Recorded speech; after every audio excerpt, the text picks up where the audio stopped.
Les amis, bienvenue, j'espère que vous allez tous très bien et très content de vous retrouver pour cette nouvelle analyse. L'OM s'incline au Vélodrome contre Tottenham et est éliminé de toute compétition européenne au terme d'un match absolument rocambolesque, absolument dingue et si frustrant pour, j'imagine, les Marseillais, même pour moi, un Lyonnais. Je vous promets, j'étais au bout de ma vie à la fin de ce match. Marseille a fait la première mi-temps idéale, parfaite pour aller au bout, pour réussir ce qui aurait été une performance parmi les plus grandes performances européennes de l'Olympique de Marseille au XXIe siècle, sortir le favori du groupe au Vélodrome dans le dernier match pour accéder au huitième de finale, ça aurait été absolument dingue. Ils ont été si proches de le faire. Et à la fin, comme j'ai tweeté, c'est une soirée où tu as tout pour le faire, mais tu ressors, je pense, avec la nausée parce que tu en étais si proche. Et tu devais le faire, tu peux t'en vouloir qu'à toi-même. C'est immensément frustrant. Et on va revenir, on va analyser tactiquement. Il y a beaucoup de choses à dire de ce match. J'ai envie de dire, même si il y a la frustration qui prime, et je vous le dis à nouveau pour moi aussi. Pourquoi ? Parce que j'avais pronostiqué la victoire de l'OM. Parce que sur la première mi-temps, tout allait exactement dans mon sens. C'était exactement comme ça que j'avais vu le match. Et bon, mon petit intérêt perso, le fait qu'il y ait deux clubs français en huitième de finale de Ligue des Champions, c'est bon pour les affaires aussi. Et là, malheureusement, on n'en aura qu'un. Et l'OM, comme on a dit, est même éliminé de toute compétition européenne. Donc c'est le vrai drame. Cette vidéo est sponsorisée par mon partenaire Manscaped. J'en parlerai un petit peu plus tard dans quelques minutes. Ce sera indiqué sur la barre de visionnage YouTube. Alors, qu'est-ce qui s'est passé sur ce match pour qu'on termine avec la mine déconfite d'Alexis Sanchez, pour qu'on termine avec le sourire sur le visage d'Harry Kane, qui a fait une très très grosse seconde mi-temps, un des tops sans aucun doute. 2-1 donc, un but de l'anglais pour rétablir les débats après le but de l'ouverture du score de Chancel Mbemba et le but dans le temps additionnel de Pierre-Emile Højbjerg pour remporter ce match. Marseille avait tellement bien commencé cette première période. Tottenham ne savait plus où ils habitaient. Marseille remportait tous les duels. C'est bien simple. En pressant haut, on voit cette ligne défensive à la médiane et en jaillissant, comme ici c'est le cas de Balerdi, comme on le verra plus tard le cas de Gigot, en jaillissant systématiquement, Marseille a gratté tellement de ballons hauts que Tottenham a quasiment rien eu à se mettre sous la dent. Ici, ça va être un ballon gagné. Mais regardez où il est gagné. Où est-ce que le central est sorti ? Depuis sa position là, en tant que troisième central, il est sorti jusque là et il est allé gagner un ballon.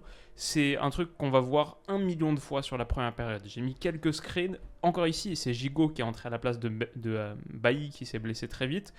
Encore ici, ça va être un ballon gagné haut sur Kane, qui sur cette première période n'a pas existé, et qui en seconde a été tellement bon. Le fait de l'avoir laissé exister après cette première période réussie, c'est vraiment dommage. Et en plus, ces interventions musclées, rugueuses, vigoureuses, avec beaucoup d'énergie et d'enthousiasme, elles étaient faites sans faute. Comme on le voit ici, Tudor demandait à Amin Harit sur sa pression, sans faute, pas de faute. C'était à la fois énergique et c'était bien réalisé. C'était puissant et intelligent. Cette première période, elle est magnifique sur l'envie, sur le niveau d'engagement. Ce que j'avais dit, c'est Tottenham, c'est une équipe qui se déplace très mal en Europe. C'est pas une équipe de gros caractère, c'est une équipe qui est restée sur 7 matchs consécutifs sans gagner en déplacement en Europe, qui avait plus remporté de match depuis 2020, qui était sur une série abominable en déplacement. Et sur la première mi-temps, on a vu une équipe totalement éteinte par le Vélodrome et par le niveau d'enthousiasme qu'a mis Marseille. À nouveau ici, un ballon récupéré, je crois que c'est encore Gigot, ici tellement haut sur la contre-pression, ce qui faisait que Tottenham, quand ils avaient le ballon, ils pouvaient quasiment rien faire. Et finalement, on a vu une équipe qui, si elle ne réussit pas à attaquer ta profondeur, comme c'est ce qu'elle avait réussi in fine à faire à l'aller, vous vous en souvenez, le plan de Marseille à la médiane avait plutôt bien tenu jusqu'au carton rouge, je pense de Mbemba sur Son. Quand Tottenham n'a plus cette arme, parce que l'OM jaillit trop bien, c'était quoi ? C'était ce vieux centre de Dyer pour personne directement dans les mains de Paul Lopez. Tottenham a vraiment pas existé sur cette première mi-temps, malgré le fait que, par exemple, collectivement avec ballon, Marseille n'était pas époustouflant non plus, mais ils étaient tellement au-dessus dans les duels. Par exemple, je trouve pas qu'il y avait de structure collective qui leur permettait d'avoir systématiquement un avantage à la relance. Il n'y a pas quelque chose, des déplacements qui étaient super bien calibrés, mais juste avec l'énergie, ils réussissaient à remporter les duels. Finalement, c'était juste une affaire de duel cette première mi-temps. Là, on voit face à la pression aux joueurs hauts de Tottenham, il n'y a pas vraiment d'option. Donc c'est un ballon un peu dangereux qui est balancé sur Vertou, qui doit se battre, mais il se bat il est à terre, il se relève, il réussit à transmettre à Nuno Mendes. Sur sa première impulsion, il prend le dessus. Une équipe tellement combative, tellement enthousiasmante, et simplement qui avait un peu de mal à se créer des situations, mais qui a surdominé Tottenham sur la première mi-temps. Ça finit 7 tirs à 2, pardon. 69,5% de possession. Il y en a qui ont dit sur Twitter, c'est un peu un Tottenham Atlético Madrid. Et c'est vrai, ils étaient totalement retranchés dans leur moitié de terrain. Combien? Un dégagement pour Marseille, 16 pour Tottenham. Alors les amis, comme je disais en intro, la vidéo d'aujourd'hui est sponsorisée par un sponsor que vous commencez peut-être à connaître plusieurs fois, que c'est mentionné sur la chaîne, Manscaped, qui fait des solutions de rasage pour les parties intimes masculines. Ça, c'est leur produit phare, la Lawnmower 4.0, dont je parle à chaque fois. Super prise en main, une LED qui peut aider dans ces régions-là, waterproof. Bon, c'est inclus dans leur Performance Package 4.0, vous pouvez la prendre toute seule, ou dans le Performance Package où vous avez des solutions de rasage, d'autres objets, le Weed Whacker pour les poils de nez, etc. C'est un truc un peu complet, mais quand même centré sur les parties intimes masculines. Et je me disais, c'est un truc assez drôle. Chaque mois, je fais une pub pour Manscaped jusqu'à la fin d'année, depuis un petit moment maintenant. Et chaque mois, ils me transmettent leurs éléments de langage, que la plupart du temps, je lis pas, parce que les blagues sont trop gênantes. Mais cette fois, je me disais, ce serait un peu drôle. On peut parler de leur introduction, où ils disent, c'est pour la copie de novembre, il n'est jamais trop tôt pour écouter un peu de musique de Noël et pour commencer à penser aux cadeaux. Ça y est, c'est bientôt Noël. Quoi de plus normal que de parler de boules? Et s'il existe une paire qu'on doit particulièrement bichonner en cette période, c'est bien celle qu'on a entre les jambes. Fini les grelots tout ternes avec la tondeuse de Lawnmower 4.0. Et pour être sûr de ne pas passer pour la dinde de Noël, n'oubliez pas que Manscaped a aussi sorti des produits de douche.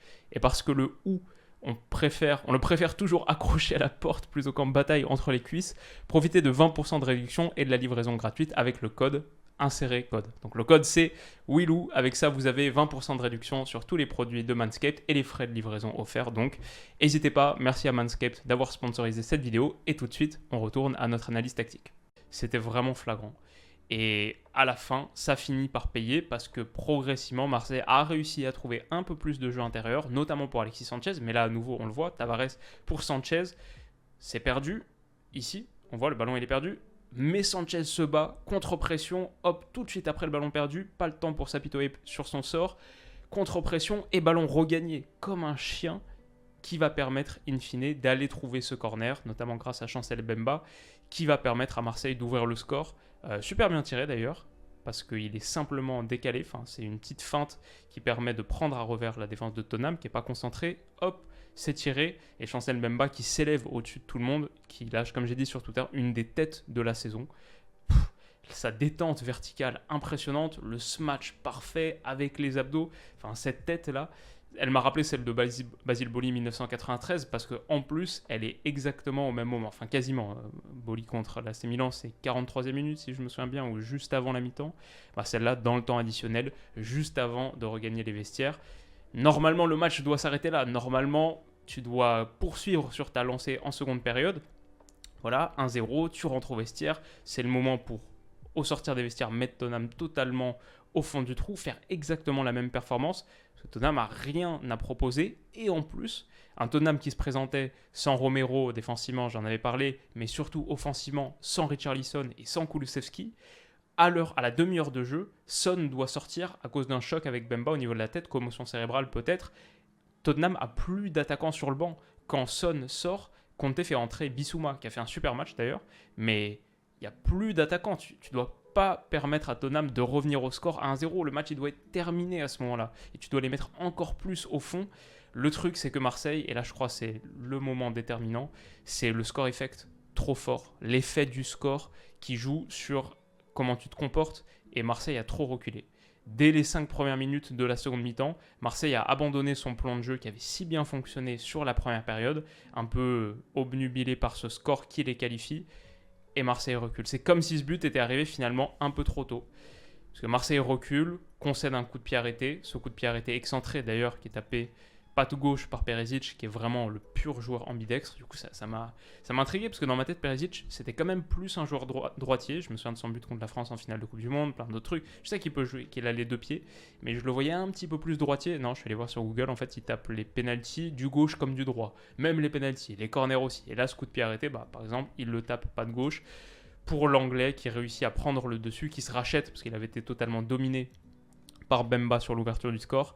Et là, il tue Rongier. Mismatch total entre l'Anglais et Rongier. Ça, c'est un problème. On avait souligné dans la preview d'avant-match toutes les lacunes de Tottenham, mais on avait dit Marseille, attention, il va falloir deux choses, être tueur et mieux défendre les coups de pied arrêtés défensifs.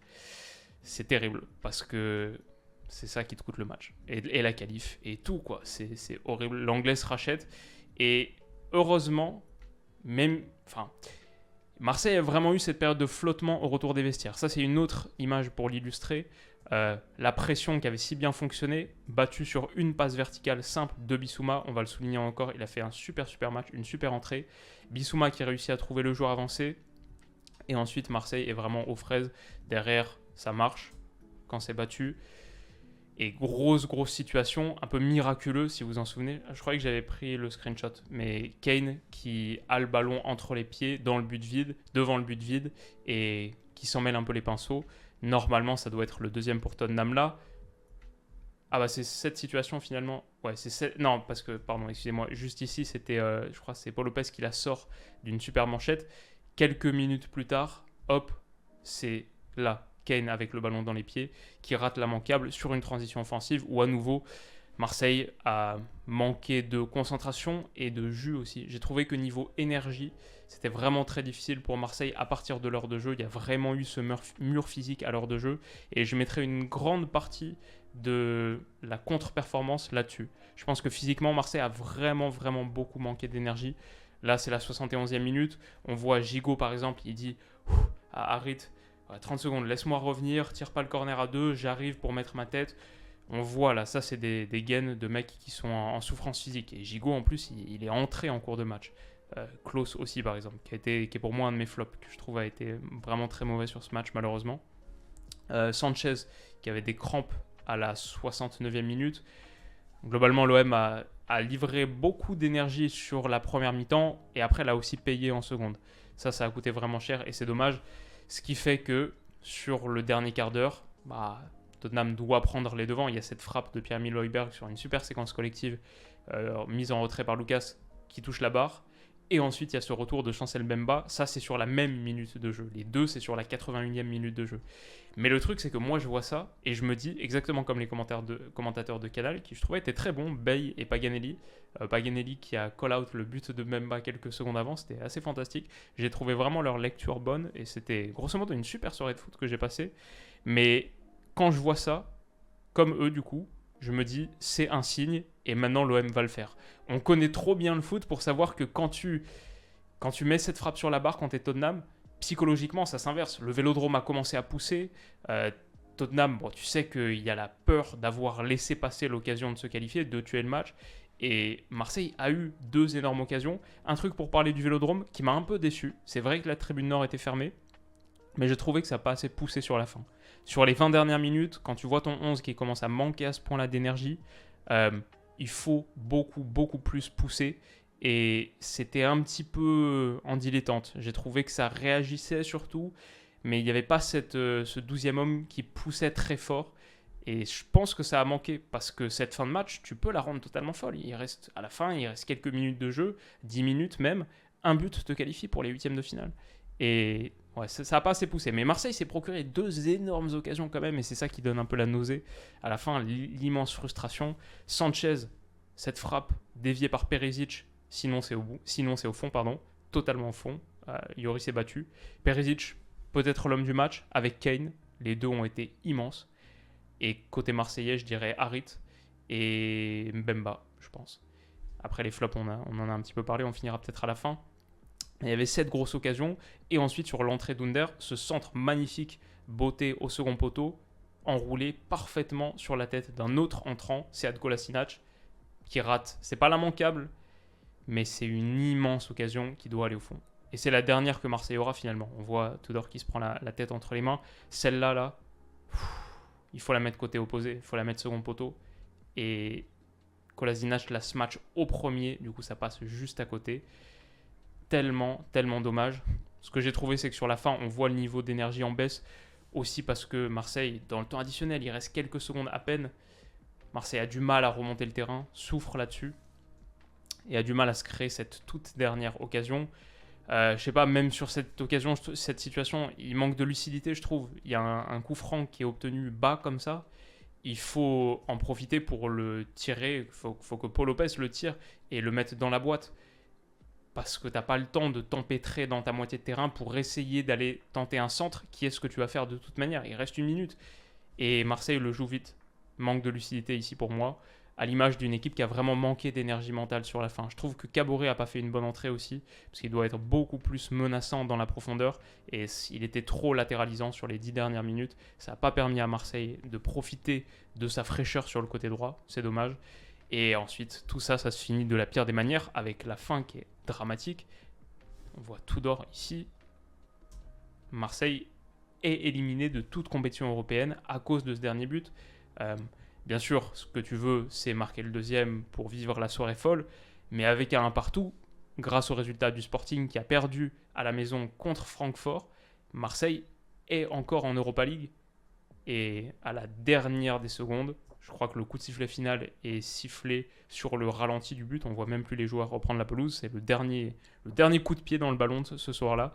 Højbjerg crucifie totalement le Vélodrome. Et ça fait 2-1 pour Tottenham. Match de dingue. Pour moi, vraiment, Marseille avait les cartes en main. Au vu de sa super première période, le rapport de force, la physionomie, Tottenham au fond du trou, Son qui sort, Tottenham a plus d'options offensives. C'est vraiment... Je pense que dans mon deuxième flop, j'ai parlé de Klose. Mon deuxième flop, c'est Tudor, parce que les changements n'ont pas eu l'impact nécessaire. Et le changement d'attitude à 1-0, alors que tu venais de faire la première mi-temps parfaite, c'est ça qui est aussi problématique. Peut-être l'effectif a été un peu court finalement, parce qu'au niveau énergie sur la fin, ça s'est vraiment ressenti. C'est vrai que je pense que comme les commentateurs, j'aurais bien aimé voir Payet entrer pour mettre un petit peu plus de folie dans ce match. Mais peut-être un de mes flops, c'est le Vélodrome aussi. Après, j'étais pas au stade, donc c'est dur de le percevoir. Mais sur la seconde période, après le but de l'égalisation de Tottenham, il y a vraiment eu un niveau d'enthousiasme qui a baissé et de chant, de folie qui a baissé. Pour moi, c'est là que le stade doit contrebalancer et tout de suite réagir, tout de suite refaire basculer le match dans la folie, alors qu'il a été un petit peu éteint à partir de ce but, mais peut-être c'est juste les micros qui n'étaient pas au bon endroit, je sais pas. Match très frustrant dans l'ensemble, et du coup Marseille éliminé de toute compétition européenne, alors qu'ils avaient fait une partie plus que convenable. 16 tirs à 7, 64% de possession, cette première mi-temps extraordinaire. Bon, finalement, c'est Tottenham qui s'en sort et qui ira en 8e de finale de Ligue des Champions à la première place. C'est dingue. J'espère que cette vidéo vous aura plu. Si c'est le cas, n'hésitez pas à mettre un petit pouce bleu. Moi, de mon côté, je vais me coucher parce que je suis très très fatigué. Et on se retrouve demain pour parler du Paris Saint-Germain contre la Juve. Plein d'autres aventures à suivre aussi. Quelques surprises qui viennent dans les jours qui viennent sur la chaîne. Prenez soin de vous et de vos proches et on se dit à bientôt. Bisous.